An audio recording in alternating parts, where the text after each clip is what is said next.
What is up, everybody? Rocky here. Welcome back with another video. Today we're gonna be reacting to animated horror stories. Sorry about my face cam. My camera is not working, but I got a new camera luckily, so I'm gonna turn my camera on right now. I'm turning my camera on. Alright. For some reason my camera ain't. Okay, it's gonna turn on right now. And right there. Okay, my camera's working now. For some reason my other camera doesn't want to work, and I don't know why. Alright, let me move my camera. Shoot. Alright, y'all see me better now? Alright, we're gonna be reacting to animated stories. Yeah, let's do this. Oh gosh, let's do this, y'all. I'm scared. 10, story number 1. I have always been a huge fan of horror movies. This story is out of that time when the movie Paranormal Activities came to theaters.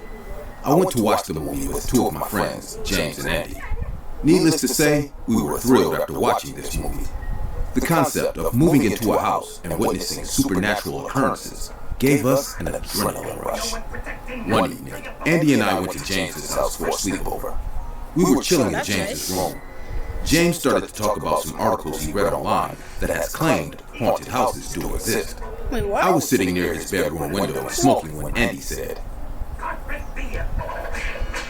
First of all, why are you smoking, bro? Like, are y'all, if y'all want to be cool, act cool. Smoking is not cool. Drugs are not cool. What the frick is wrong with these boys? Like, you know you can get arrested. I don't know how they're not in jail, because they doing drugs. He's smoking cigarette. Like, why? Chris, give me a drag.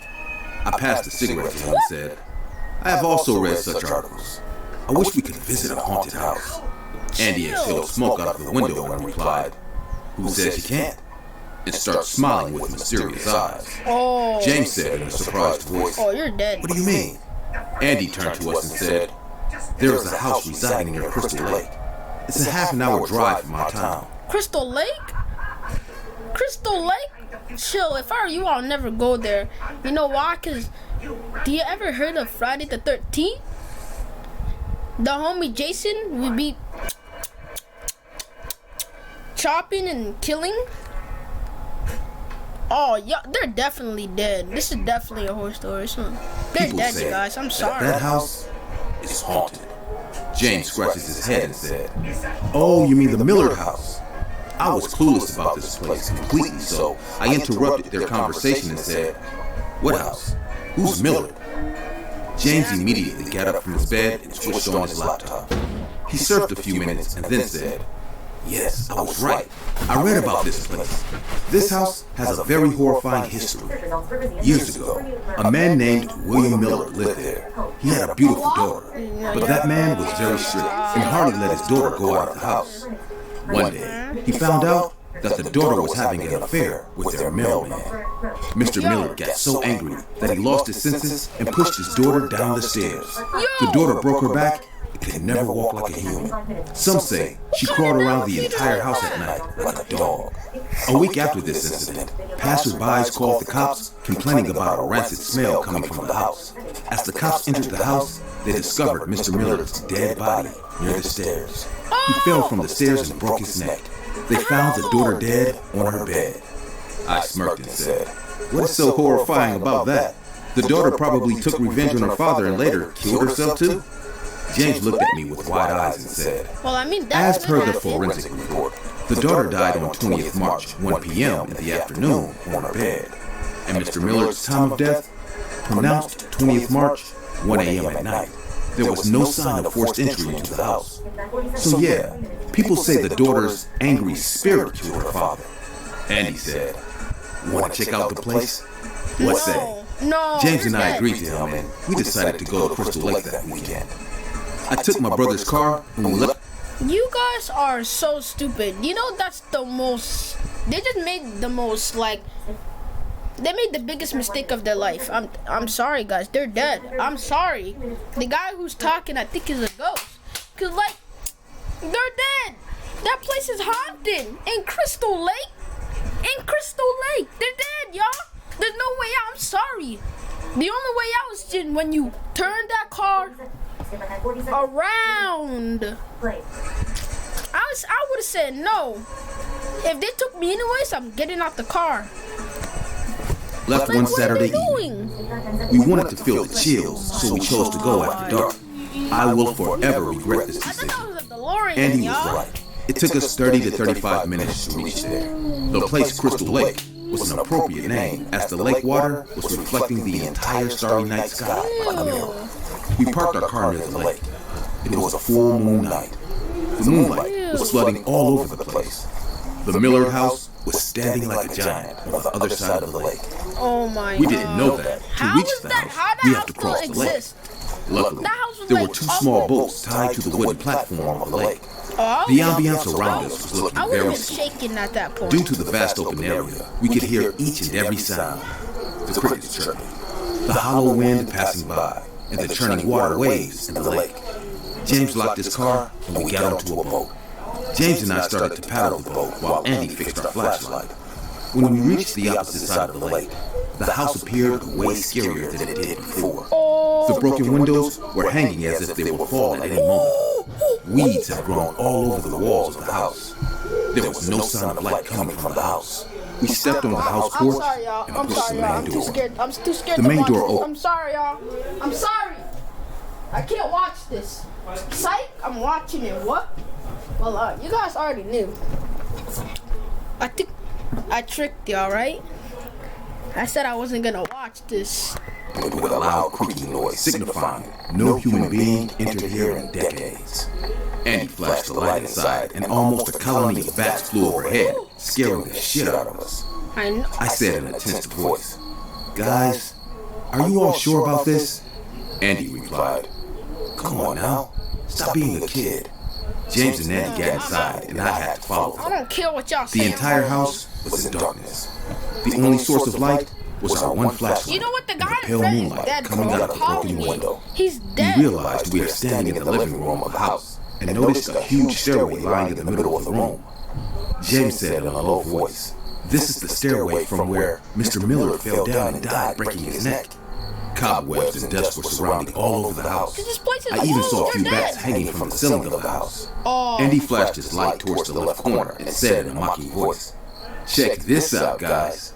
We saw a painting hanging on the left corner wall. We went there and saw an oil painting featuring an old man with an angry-looking face standing near a fireplace. And just beside him, a girl aged around 17 to 18 years sitting on a chair. "This must be Mr. Miller and his daughter," said James. Exactly, yeah. The girl was actually good-looking, but even in that picture, one could easily tell how extremely sad she was. It felt like tears would roll down her eyes any minute. Andy said in a sarcastic tone, "If I have her, I would have to keep her away too." I was getting really annoyed with his disgusting jokes. I said, "You should not say things like that. It's very disrespectful, man. Exactly. Think about all the torture she has gone through." Andy Exactly. shrugged his shoulders and replied, "Yeah, whatever." He started to walk Oh, towards the he's dead. staircase. He's dead. James said, "Where are you going?" He replied, "Let's see the daughter's room.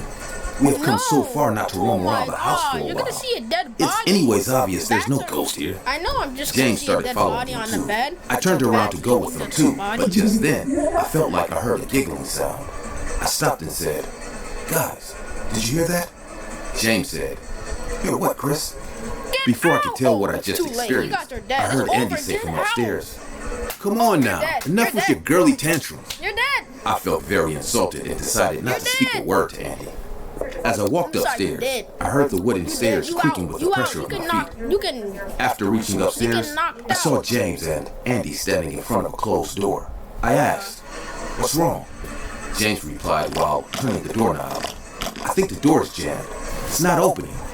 Andy told, "Hold the light. Let me It's your try." time to leave. Andy tried really hard but couldn't open the door. We were standing there in front of the closed door and thinking about what to do next just when we heard a giggling sound.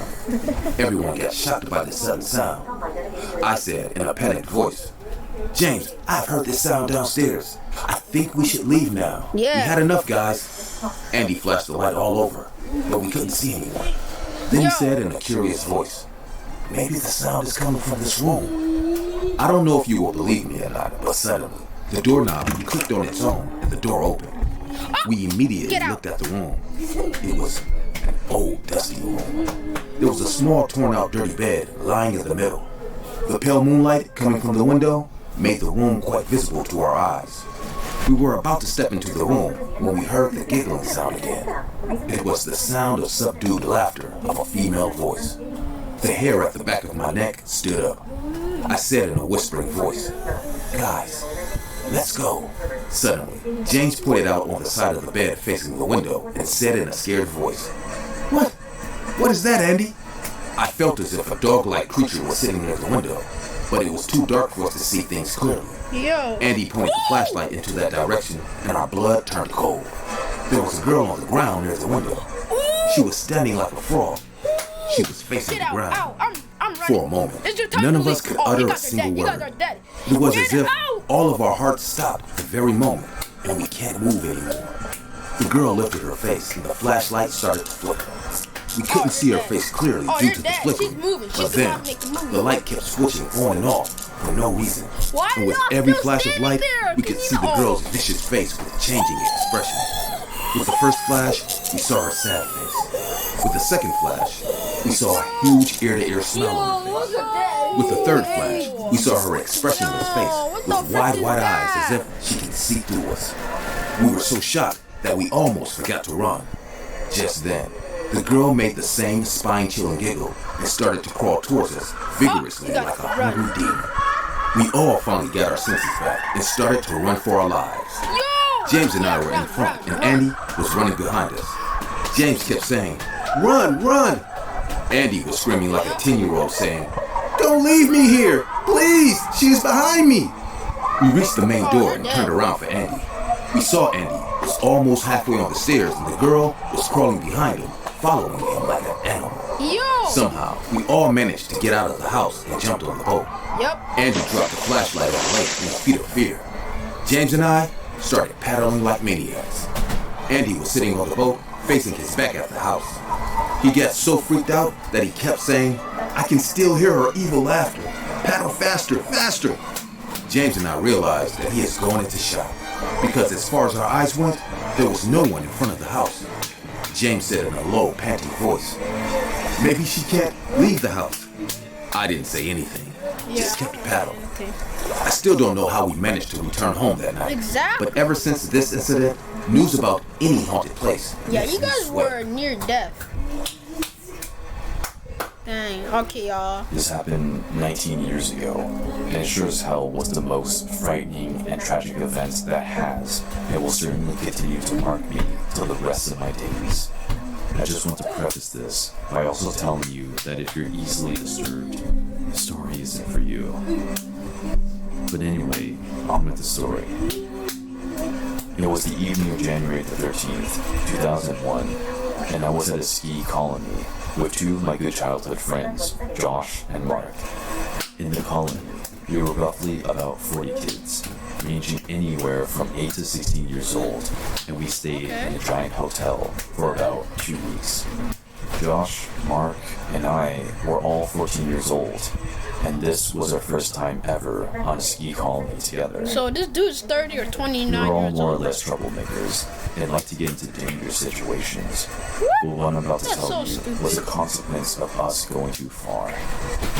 It was the second week of the trip, and skiing the same slopes got a little repetitive. We were getting bored of skiing at the ski park as well, so we decided to do some off-slope exploring. Meaning, instead of skiing on the slopes, we go off to the side and into the forest, while still keeping sight of the skiing tracks. One day, we were with our assigned group, which consists of about 8 kids. We were skiing at the very top area of the mountain, and that's when we decided to go off track. We had ventured our way down, and Mark said he would keep an eye on the track next to us. Oh, shoot. We all skied If extremely I was in fast. a nightmare For like some that, if reason, I felt that, Mark I'd went wake to up compete on immediately, who bro. could be the fastest without hitting any trees. I accepted, and all three of us went down even faster this time. It was now getting even steeper, and I was a little ahead than the two of them. That's when we all rapidly approached some sort of cliff that I had fallen down from. I assumed none of us saw it, because we all sort of made the jump.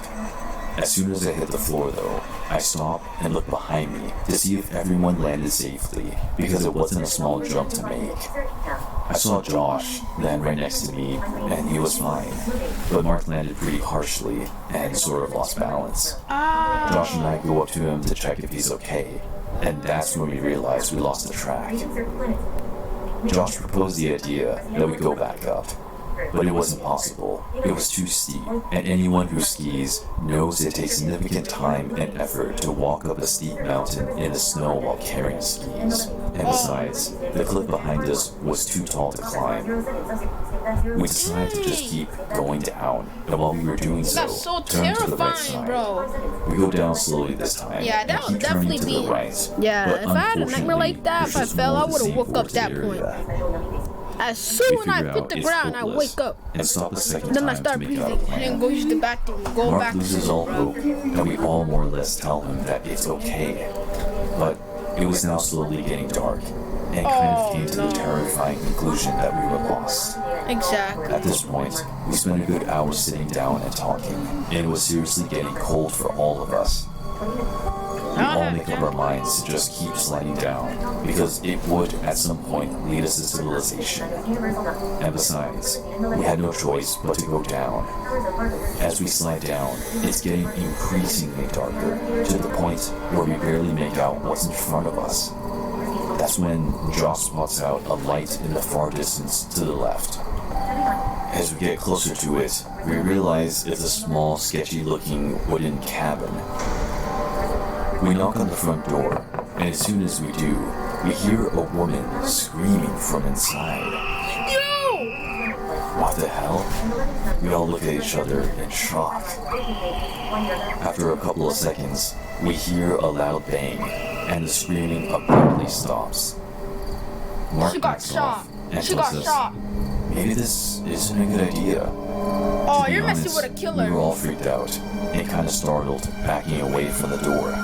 Oh, As soon she as got we did, shot. though, She dead. we heard a male She voice. got shot with a She shot by pistol. God? Yes. Then, about 20 seconds after, someone opened the door. Like, hey gosh, yo. Oh gosh. Yeah, that's so terrifying, bro. At this point, we were about 15 feet away from the door, and sprinting towards us were two enraged Rottweiler dogs. We immediately started running away. The dogs eventually caught up to Mark and Josh, while I somehow made it behind a bush, a little far off into the forest. I waited there for about 5 minutes, trying to catch my breath. All of a sudden, I noticed some light coming from about 100 feet in the clearing.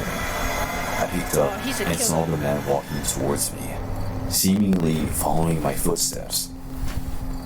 I decided there's no other way for me not to get killed, besides quietly walking around the forest in a circle and slowly making my way back to the house. So I quietly shifted back to the side of the bush, from where he couldn't see me. I somehow make it inside the house and immediately try to find a phone. Luckily, I find a phone. Alright, I'm back. I'm sorry about that. I have to plug in my charger. I'm sorry. I know. In the middle of a video. I'm in great danger, and that they should track the location of the phone I'm calling from. I then proceed to go upstairs to find somewhere to hide. I notice there's an attic ladder brought down, so I climb up. As soon as I do, I get hit with a strong smell, like something rotten.